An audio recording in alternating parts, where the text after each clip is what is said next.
Tökum fyrst þann pól í hæðina að geimverur og furðuhlutir séu tómar blekkingar, ímyndanir, missýnir og rangtúlkanir. Þá ekkert meir þetta að segja og erindi búið. En það ekki víst við viljum fara strax og því skulum við skoða hitt viðhorfið, að sé eitthvað til í þessu. Já, ég mun sennilega tala þannig að þessi fyrirbæri séu líkleg, en mun samt reyna að draga fram hið gagnstæða. Fyrst eru hérna nokkrar svona frásagnir að handahófi. Það eru til þúsundir af frásögnum það sem fólk hefur upplifað og séð. En já, við skulum fara nánar í það. Í New Hampshire voru 2 menn að skoða tunglið í stjörnusjónauka. Annar þeirra tekur þá eftir sterkum bjarma, skiptir linsu í sjónaukanum og fókusar á ljósið. Hann sér blikkandi ljósaröð meðfram hlið fyrirbæris sem sýnist vera stór diskur á ferð. Hinn maðurinn kveikir þá 3 á sterku vasaljósi. Fyrirbærið bakkar þá án þess að snúa við, síðan deyfast ljós þess 3 til svars. Báðir mennirnir sem voru fyrrverandi radarsérfræðingar hjá hernum trúðu vart eigin augum. Satt að segja svolítið áreiðanlegir menn sem eru radarsérfræðingar. Þeir blikkuðu aftur, nú 4 sinnum, síðan 5 sinnum og í hver sinn var blikkinu svara jafn oft með dempun ljósana. Diskurinn sveif til og frá. Skyndilega heyrðu þeir í þotu sem nálgaðist. Diskurinn slökkti öll ljós á meðan þotan fór hjá. Mennirnir héldu að hann hefði farið.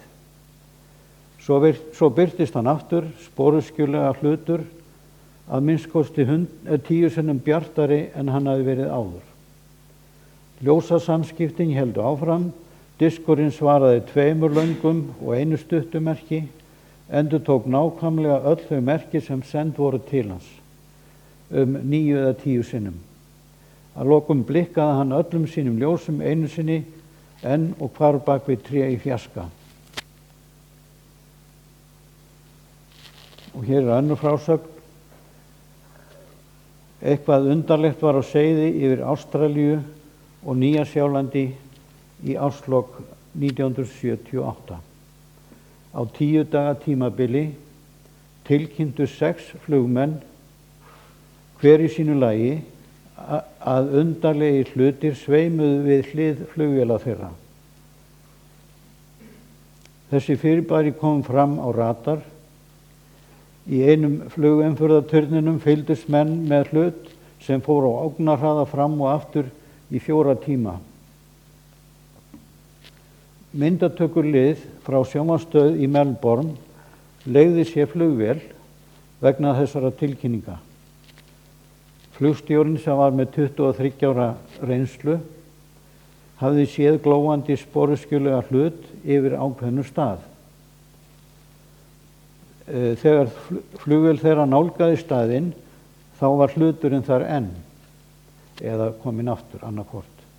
Þeir komu auga á hvíta eldkúlu í 80 km fjarlægð. Hluturinn var vel upplýstur að neðan, virtist með appelsínugulan hring miðjuna. Tæknimennirnir byrjuðu að mynda. Þegar þeir komu nær, var augljóst að þetta var ekki náttúrulegt fyrirbæri. Síðan sáu þeir minni hlut sem hreyfðust hluti sem hreyfðust með skipulegum hætti umhverfis fyrirbærið. Þegar flugvél þeirra var í 30 km fjarlægð, skust hluturinn fyrst yfir þá og síðan undir vél þeirra og fjarlægðist síðan á ógnarhraða. Þeir gátu séð fyrirbærið í nær 20 mínútur. Út úr þessu var nú ansi rauninni góð mynd.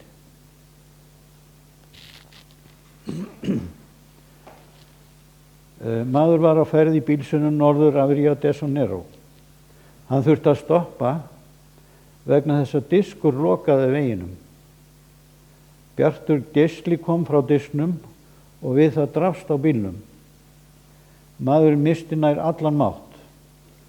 Hann heyrði vélina hrökkva aftur í gang þegar 2 verur á stærð við 10 ára börn báru hann borð í diskinn.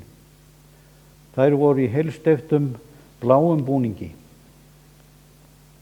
Hann missti síðan meðvitund. Þegar hann rankaði við sér aftur voru þær að drusla honum út aftur. Verurnar lögðu hann hjá bílnum, snéru til faratækisins og tóku á loft. Annar maður á ferð veginn fann hann vankaðan og hálfblindan og ók honum á sjúkrahús. Hann hafði glatað 3 tímum úr lífi sínu.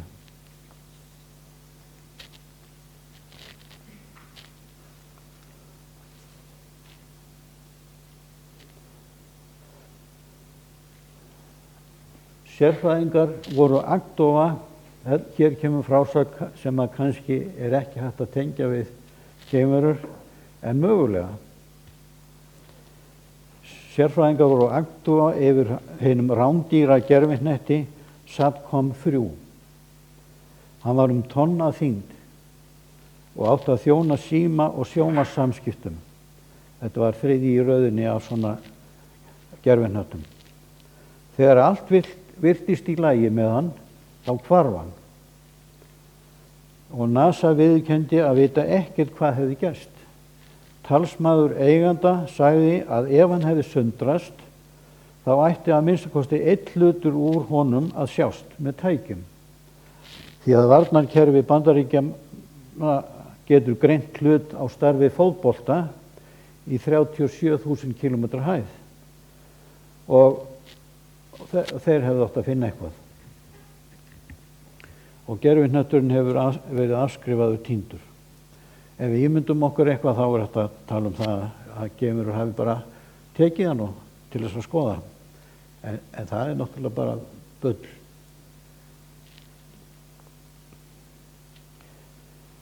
Og svo var það í júní 1953 að orrustuþota tók á loft frá herstöð við Kollhöfða eftir að tilkynnt hafði verið um fljúgandi föruflut, eða nota bara UFO. Í 1500 feta hæð drafst á vélinni á þotunni og öll raftæki dóu. Þotan byrjaði að hrapa. Flugmaðurinn kallaði til aðstoðarmanns síns að þeir urðu að skjóta sér út. Ferlið var þannig að aðstoðarmaðurinn, hann átti að taka í handfang sem þeytti glerhlífinni af með hvelli. Síðan átti hann að taka í annað handfang sem myndi þeyta honum með sætinu út. Þegar svo flugmaðurinn heyrði seinni hvellinn átti hann að skjóta sér út. En þar sem þeir voru komnir niður í 600 fet, skaut flugmaðurinn sér út áður en heyrði seinni hvellinn. Hann heyrði bara hlífina fara af. Þetta var nokkrum sekúndum fyrir brotlendingu.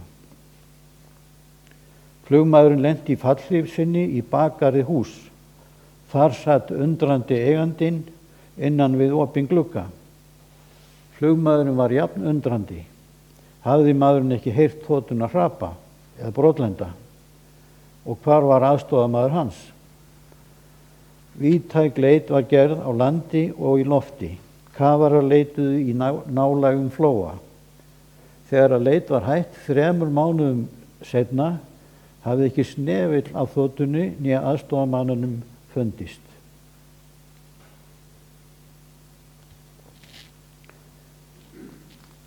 Er þetta ómargar frásagnir? Já, það var skömmu eftir miðnætti í september 76, þá fékk íranski flugherinn 4 símtöl frá fólki sem bjó í útjaðri Teheran, þar sem tilkynnt var skrítinn hlut á himni. Og þeir gerðu nákvæma skýrslu allt þetta atvik. Yfirmaður í flughernum gerði fyrst sem minnst úr þessu, en sá þó eitthvað sem líkti stjörnu á lofti en þó stærra og bjartara. Hann ákvað að skoða þetta nánar í F4 þotu. Fyrirbærið var norður af Teheran og svo bjart að það var greinilegt í meira en 100 km fjarlægð. Í tæplega 50 km fjarlægð frá fyrirbærinu drafst á flestum raftækjum. Flugmaðurinn ákvað þá að snúa frá og til flugvallarins. Þegar hann sneri þotunni frá komust raftæki aftur í lag. Örskömmu seinna var önnur F4 þota send á loft. Aðstofamaðurinn sem sat í aftari sæti sá fyrirbærið í radar. Debillinn á skjánum var sambærilegur við það sem stór flugvél mundi framkalla.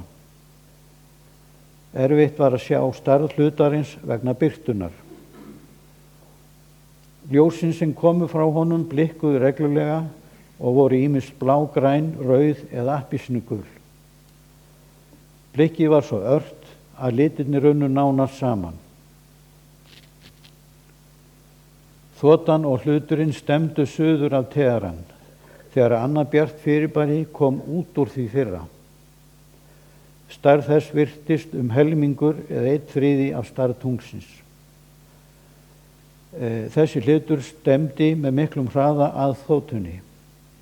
Flugmaðurinn ákvað að skjóta eldflaug að hlutnum, en þá þegar urðu öll stjórntæki óvirk og jafnframt öll samskiptatæki. Þá tók flugmaðurinn djúpa dýfu til að forða sér. Hluturinn elti í lítilli fjarlægð. Þegar hann hélt áfram að forða sér, fór fyrri hluturinn inn í sveigju hans. Skömmu síðar kom annað fyrirbæri út úr hlutnum og tók stefnuna beint niður á ógnarhraða. Áhöfnin var aftur búin að ná stjórn á tækjum þotunnar og fylgdist með fyrirbærinu nálgast jörð. Mennirnir gerðu ráð fyrir mikilli sprengingu, en fyrirbærið virtist lenda mjúklega og sendi frá sér mikla birtu sem þakti 2-3 kílómetra á jörðinni.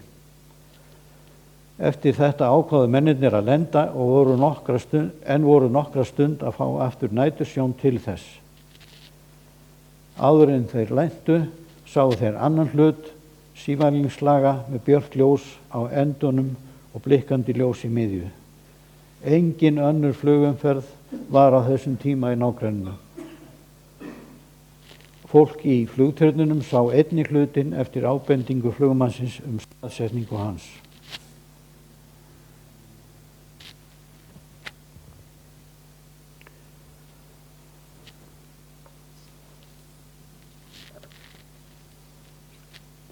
Fljúgandi furðuhlutir lentu 6 sinnum frá 21. september til 28. október 1989 við borg rúmlega 500 kílómetra suður af Moskvu. TASS fréttastofan greindi frá einni lendingunni og stórblöð eins og New York, eins og Times og Washington Post tóku fréttina upp.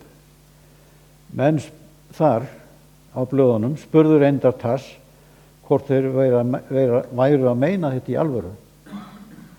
Og talsmaður TASS sagði með alvöru þunga að þeir segðu aldrei brandara. Í þessari lendingu sem greint var frá og margt fólk sá, birtist fyrst rauður ljóshjúpur eða svona óljóst ljósfyrirbæri. Meðal þeirra sem lýstu atburðum var vísindamaður við háskólann í borginni. Fyrirbæri lenti ofan á trjáþyrpingu sem svignuðu undan og niður klifruðu nokkrar verur í silfurlituðum fatnaði, 2,70 til rúmlega 3,60 á hæð. Verurnar gerðu ýmislegt furðulegt eins og að láta dreng einn frjósa í miðju skrefi. Maður á leið að strætóstöð gufaði upp en birtist aftur þegar verurnar voru farnar.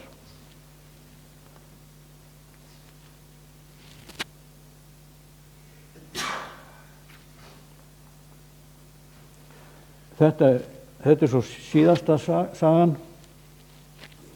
Það kom semst óþekktur hluturinn á radar í Cape Town í Afríku.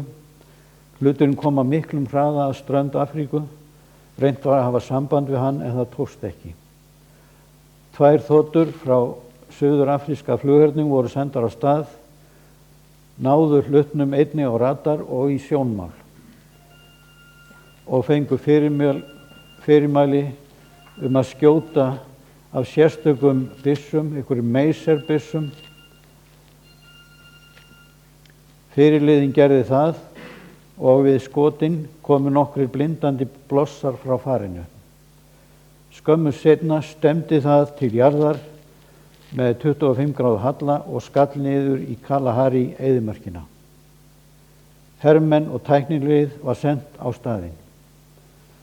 Þar fannst gígur 150 metrar að þvermáli, 12 metra djúpur. Silfurlitaður diskur sem hallaði 45 gráður var í gígnum. Frá honum komu raftruflanir og geislavirkni mældist. Diskurinn var fluttur á herstöð og öll ummerki gíginn voru afmáð. Við skoðun á herstöðinni fundust engin merki eða tákn utan á disknum. Hann var 18 metrar lengd og 8,6 metrar hæð. Ekki var hægt að finna út úr hvaða efni hann var.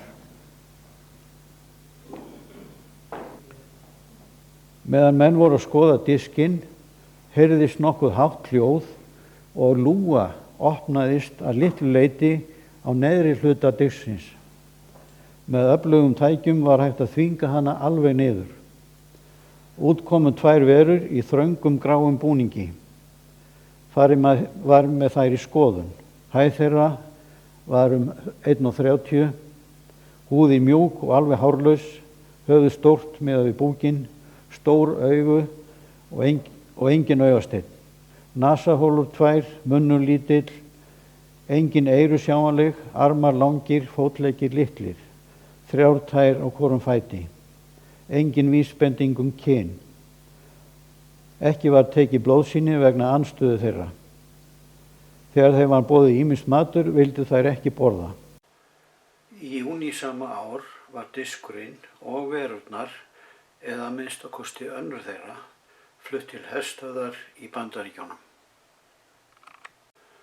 Annar aðalstofnandi Lífsspekifélagsins, hann sagði við upphaf þess: Við höfnum engu án ástæðu, en trúum engu án sannana.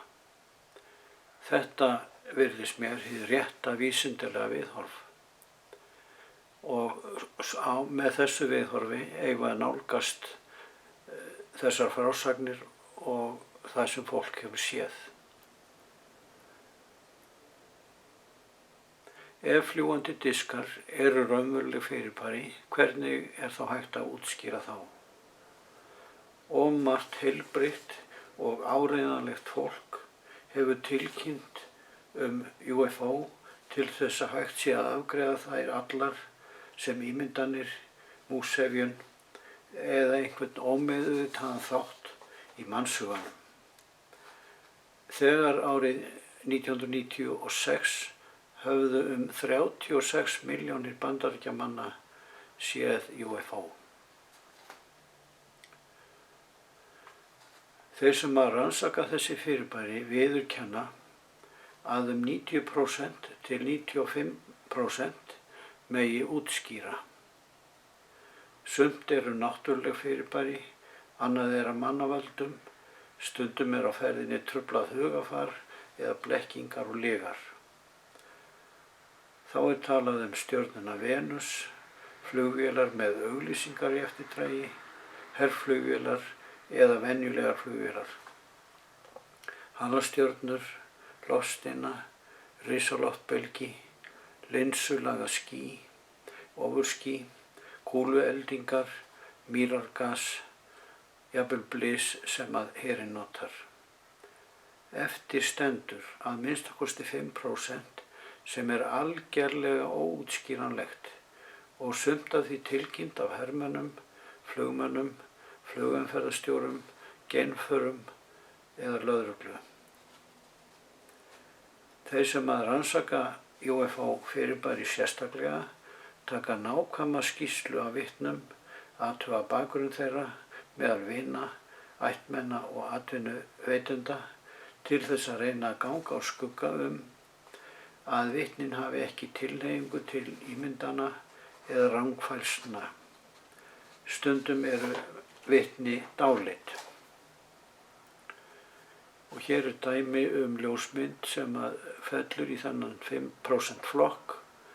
Hún var rannsökuð af sérfræðingum og metin þannig að þetta væri ekta ljósmynd af fyrirbæri. Gegnum árin hefur orðið til mynstur UFO. Fyrirbærin eru venjulega ýmist disklaga, síföl eða linsulaga.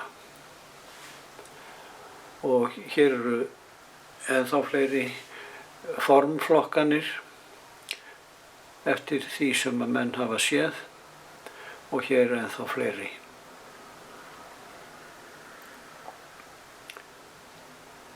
Verurnar sem sjást eru mismunandi og falla aðallega í 3 flokka en nýlega er farið að tala 4 flokka. Fyrsta lagi eru litlar verur, 1,20 hæð með stórt höfuð og í heilstiftum, silfurlituðum eða grænum búning, gráir á lit. Í öðru lagi eru verur á stærð við menn með stór augu og þunnar varir, sagðir líkjast mönnum töluvert, og í þriðja lagi eru stórvaxnar verur sem yfir 2,10 hæð, jafnvel líkar eðlum sumir. Hér eru þeir gráu, þeir eru ekki sérstaklega blíðlegir, enda spurning hvort þeir hafi siðferðisvitund þó þeir hafi tækniþekkingu. Aðrir eru betur útlítandi, eftir sem að sagt er.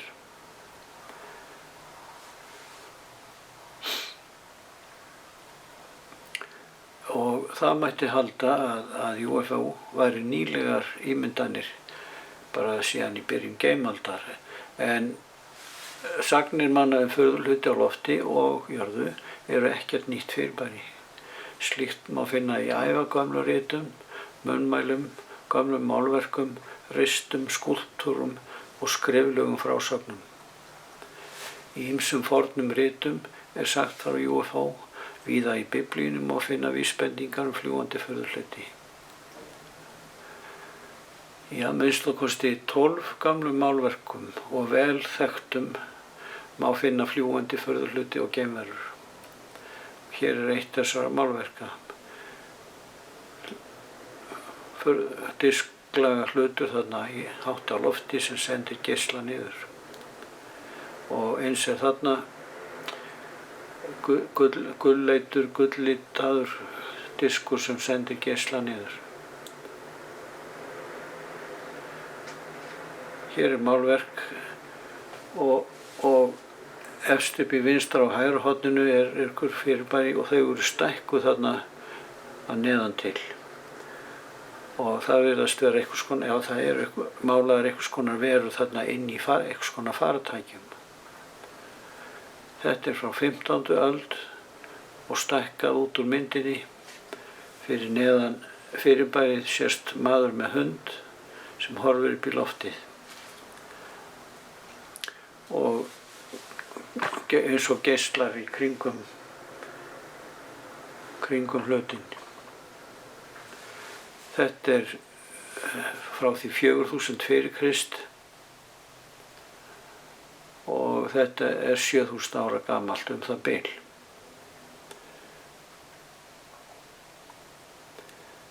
Þetta er áætlað 5500 fyrir Krist.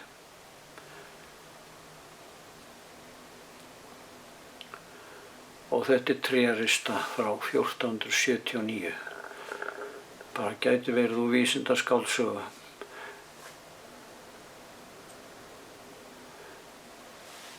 Hérna er teikning frá Japan þar sem að verur verið að svífa þarna í loftinu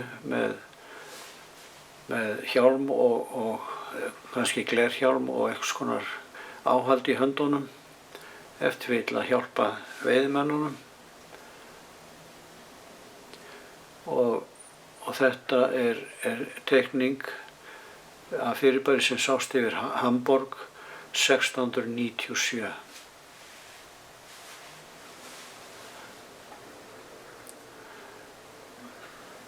Þá sýni ég 2 ljósmyndir, gamlar.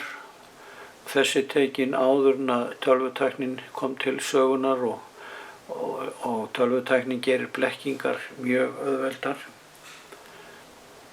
Þetta er frá 1981 og síðan eru nokkrar myndir sem eru klipptar úr kvikmyndabútum. Þessar myndir sem nú komið eru frá ágúst 2015.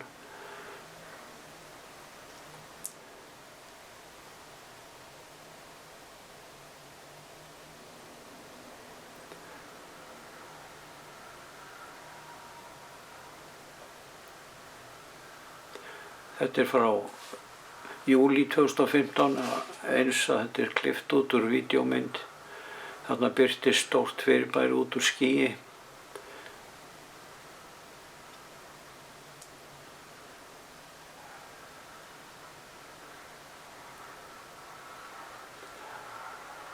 Tekið úr geimstöðinni. Og frá júní 2015. Þetta er klippt líka út úr myndbandsbútum.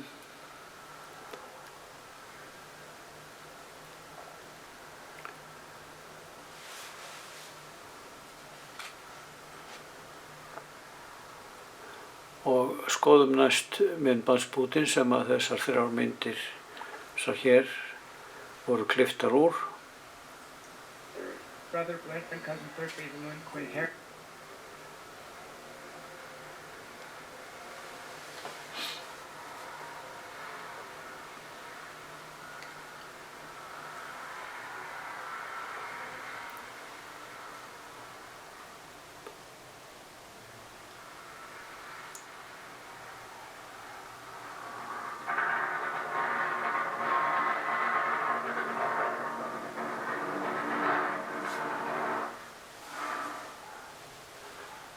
Hluturinn er greinilega hátt á lofti, það hefur verið zoomað að honum.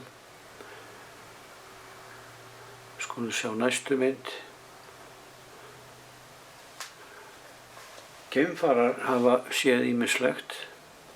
Bæði hafa tökuvélar tekið upp myndir, tökuvélar sem eru bara svona fastar og menn hafa skoðað eftir á að var eitthvað á myndunum.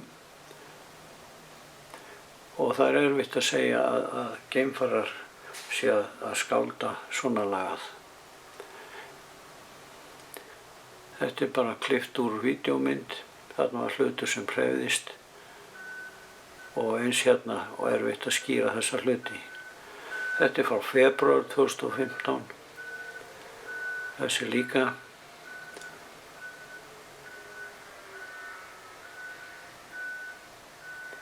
Þarna er eitthvað sem ber í tunglið eða er á tunglinu annaðhvort.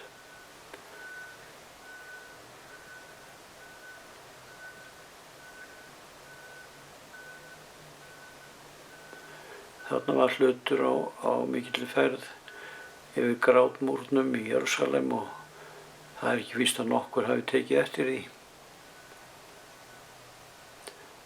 Þarna eru 2 hlutir á ferð.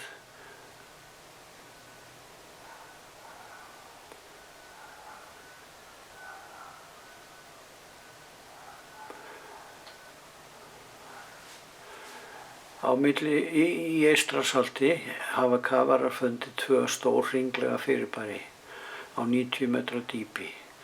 Erfitt er að rannsaka þetta vel vegna dýpisins, raftruflana og einnig vegna leðju á botninum. En hér er svona teikning listamanns af öðrum hlutnum sem er 60 metrar að þvermáli. Og hér er hinn 18 metrar að þvermáli og slóðin eftir hlutinn, eða virðist vera slóð eftir hann á hafsbotni, er 300 metrar lang. og hlutir af eða frá fyrirbærinu hafa verið aldursgreindir og sagðir 14.000 ára. En gagnrýnendur telja þetta ekki vera UFO. Margir kannast við forrit sem heitir Google Earth og með því að hægt að skoða allan heiminn og einnig skoða ofan í sjóinn. Ég fékk á netinu nákvæmar leiðbeiningar hnit eða staðsetningu ákveðins hlutar eða fyrirbæris og fór í forritið og eftir mig töluverða leit fann ég þennan stað og með forritinu er mælikvarði, það er hægt að skella mælikvarða á hluti, byggingar og slíkt og þessi mældist 800 til 1200 metra hár eins og súla og hægt að fara auðvitað í kringum hlutin og það er ólíklegt ef að þetta er rétt mælt að það sé svona mjó há súla þarna sem er náttúruleg. Það finnst mér ólíklegt. Þarna í nágrenninu umhverfis þessa súlu eru alls konar línur, beinar línur og þarna sést til dæmis 90 gráður beygja á línu og ég tók bara mynd af part af því. Hér er önnur mynd af svona beinum línum sem maður veit ekkert hvað er.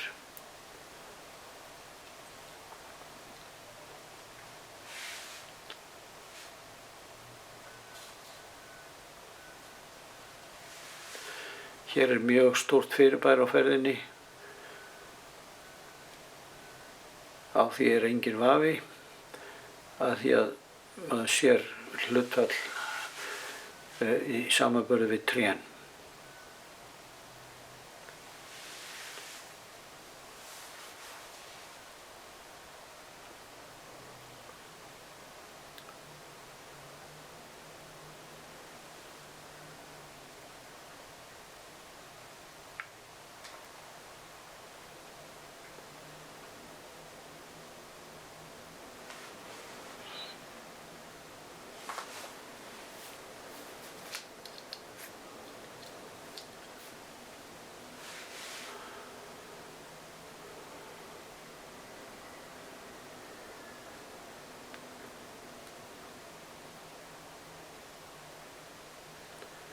Þarna ganga eldingar á milli jarðar og fyrirbærisins.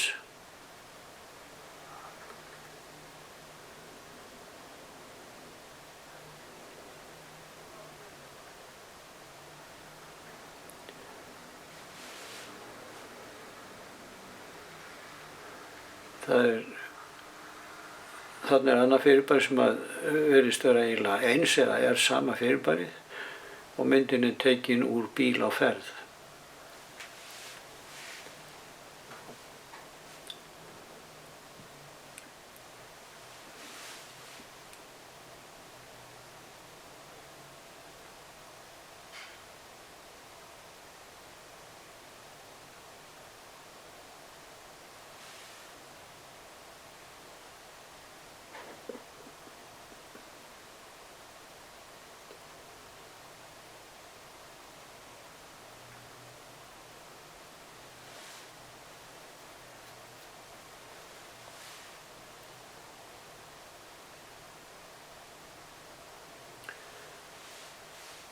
Virðist tekið frá öðrum sjónarhorni heldur en þetta fyrsta,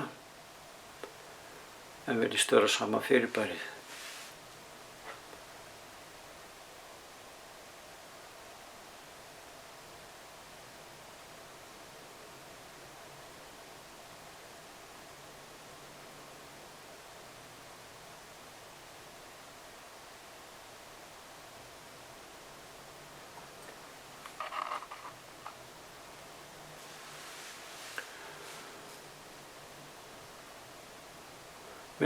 Mér minnir að þetta sé tekið á Englandi.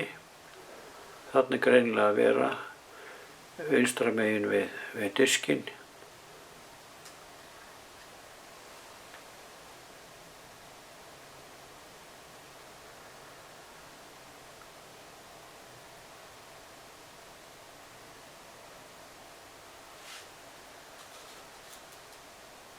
hverfur þarna bakvið.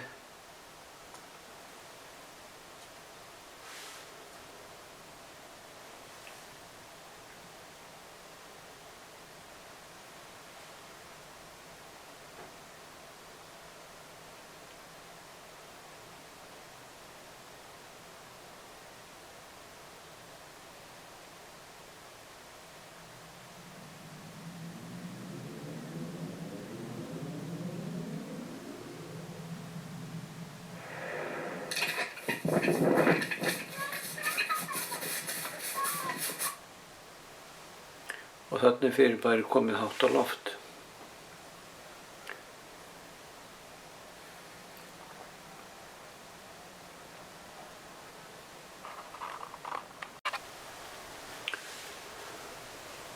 Þetta er mjög skýr mynd, jafnvel svo skýr að maður trúir þessu varla. Virðast vera gárur undir fyrirbærinu í vatninu.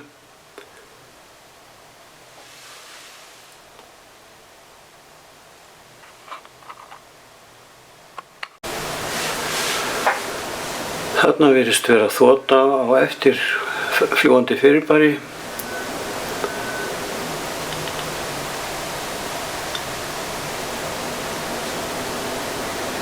Raunin er hægt að blekkja með því að búa svona til bara.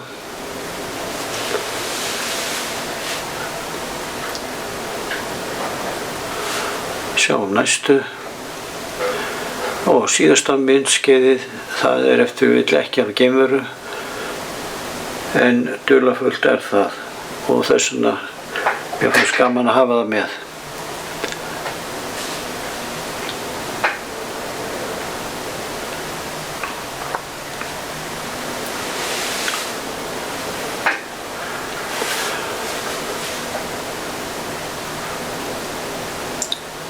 Kvikmyndabúturinn er tekin upp með umferðartökuvél með mikilli upplausn.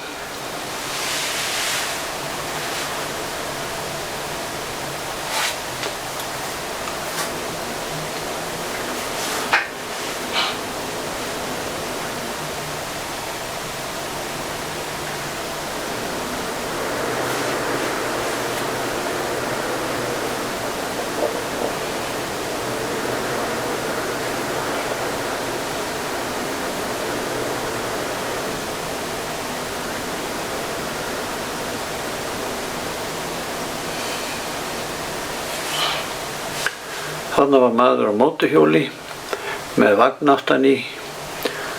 Hann skjögrar þarna að gangstéttinni, sennilega í sjokki, og bílstjóri sendibílsins þaut út og til þess að athuga hvað hefði gerst.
Stanton nokkur Friedman, fyrrum eðlisfræðingur hjá Bandaríkjaher, hefur skrifað: Geimverur hafa ekki áhuga á að setjast að á jörðinni, þær hafa aðeins áhyggjur af hvað við munum gera þegar við förum út í geiminn. Þær vita að það er spurning mjög stuttan tíma hvenær við sendum geimskip og reynum að leita inngöngu í bandalag vetrarbrautarinnar. En áður en það gerist vilja þær vita sem flest okkur. Núna eru tæplega 2000 plánetur fundnar í öðrum sólkerfum og margar jarðlíkar. Nær útilokað að ekkert líf finnist annars staðar, en menn vita náttúrulega ekki í hvaða formi það er ennþá. Í september síðastliðnum uppgötvaðist að stjarna í 1480 ljósára fjarlægð gefur frá sér óreglulega blikkandi birtu. Hún hefur reyndar verið þekkt í 100 ár, en nú sáu stjörnufræðingar þessar óreglu, bæði á birtumagninni og tímabilum sem að þetta blikk var. Það merkir að eitthvað fer fyrir birtu stjörnunnar, þannig að birtan minnkar 22%. Tvær skýringar virðast helst vera á þessu, önnur og eftir vill sú líklegri að það sé hlutir gerður af vitsmunaverum sem fara þarna fyrir sólarbirtuna. Og listamaður hefur teiknað þetta svona, ef að maður veit ekki hvort að þetta er rétt, en þetta er kenningin að geimverur sé að byggja eins konar stöð þarna í kring til þess að fanga orku sólarinnar, til að hafa næga orku. Spurning hver víða má finna vitsmunaverur í öðrum sólkerfum. Í því efni er ekkert vísindalega sannað. En það var jafn undarlegt ef við á jörðinni værum ein í alheimi og hitt að vitsmunaverur væri víða.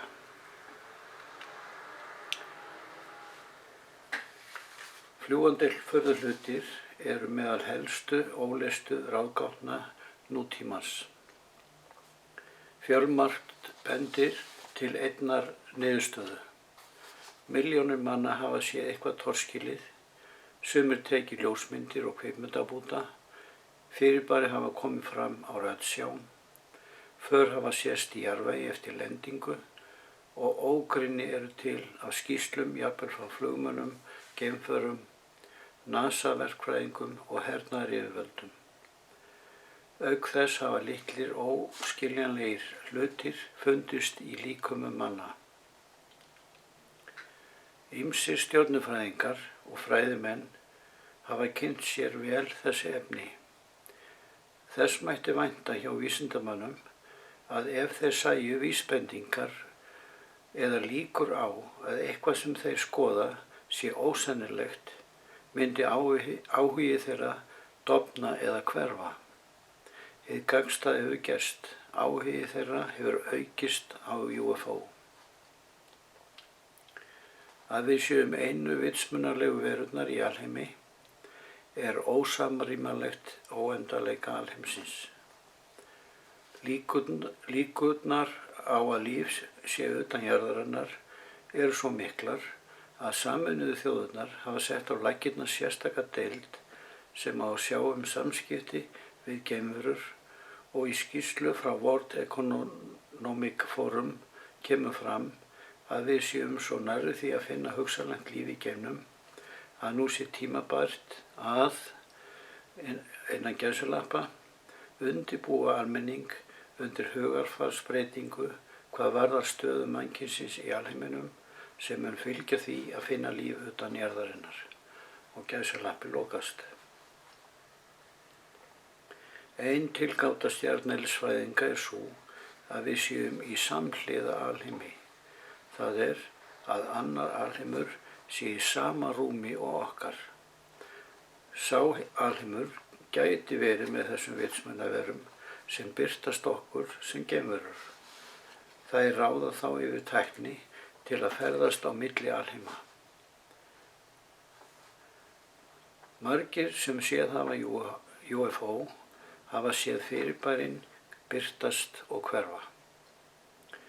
Hugsanlegt er einnig að geimverur innan vetrarbrautarinnar geti notað ormagöng eða ferðast á yfir ljóshraða.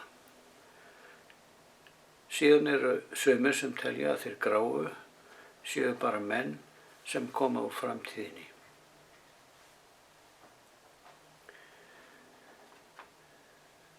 Það mætti spyrja, ef að gengið út frá því að UFO og geimverur séu raunveruleg fyrirbæri, þá mætti spyrja af hverju birtast þessi fyrirbæri. Hver er tilgangurinn þar á bakvið? Hvers vegna koma þessar verur ekki opinberlega fram? Margt bendir til að geimverur hafi gegnum aldirnar fylgst með okkur í leyni og ef til vill komist að þeirri niðurstöðu að við séum ekki nægilega þróuð tegund fyrir opinber tengsl eða ekki tilbúin fyrir þau þar sem öll skyndileg tengsl myndu valda samfélagslegu öngþveiti. Hugsanlega gæti inngrip þeirra í þjóðfélög bundið endi á framþróun okkar ef þeir kæmu fram áður en þekking okkar nær því marki að skilja uppruna þeirra og hve langt framar þær standa okkur.